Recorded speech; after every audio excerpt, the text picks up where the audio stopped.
even though the divine intelligence does lead us that way, even though the divine intelligence does lead us from universal love to the little love of human love, we cannot deny that.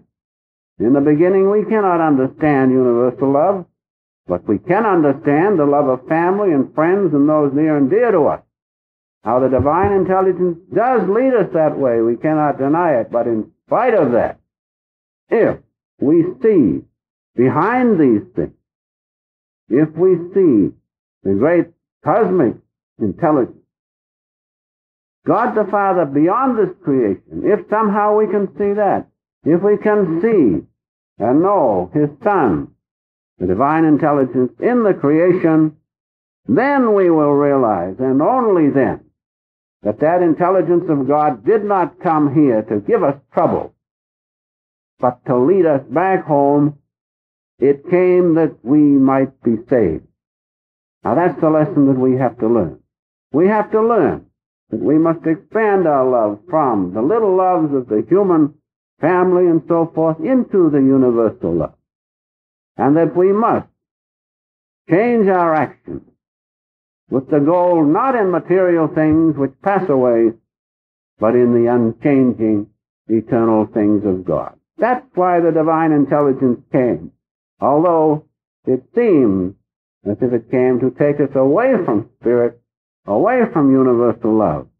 But if we go beyond, and as I said a minute ago, are not taken up with the powers of that intelligence, but rather seek the intelligence itself, then we will see that it came not to give us trouble, but that we might be safe.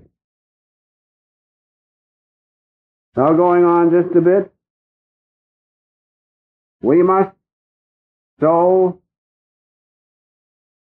govern our actions in this life that we see the one blended light of God in everything, in the flowers, in the sky, in every living creature. We must see that one blended light of God. That's the reality. And that's our birthright. And so in our life, let us direct our efforts toward realizing not the powers of God, but that great light of His, that blended light throughout all of His creation. All rivers lead into the ocean. All rivers of our lives lead into the ocean of spirit. All things point back to God. And so we also have to direct our attention back to God that we may attain His freedom. And so this vast intelligence working throughout all nature is there, but we make the mistake by concentrating not on the intelligence, but on its powers. Now, if we concentrate on the intelligence, then we will be redeemed. Then we can claim our divine birthright. How? God has made it possible. I have told you. God sent His intelligence in this creation of His that we might be saved. He has made it possible. And in the words of Jesus, for God so loved the world that He gave His only begotten Son. That's His intelligence. That's all He has. He gave that we might find the Father who is behind that intelligence, behind the only begotten Son. He gave that we might once more regain our birthright. And remember, our birthright is oneness with God the Father, nothing else. Oneness with His great power and strength, oneness with His omniscience. That's our birthright. That's what we must claim, and that is what we can claim. And if we are one with that cosmic intelligence, one with God the Father, then we have absolute freedom, not until then.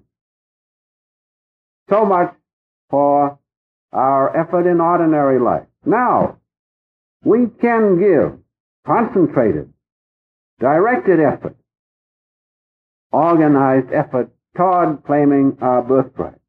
This we can do, and we have to do this. We have to once again bring back the divine memory that we were with God and that we are right now with Him. We have to break that separation.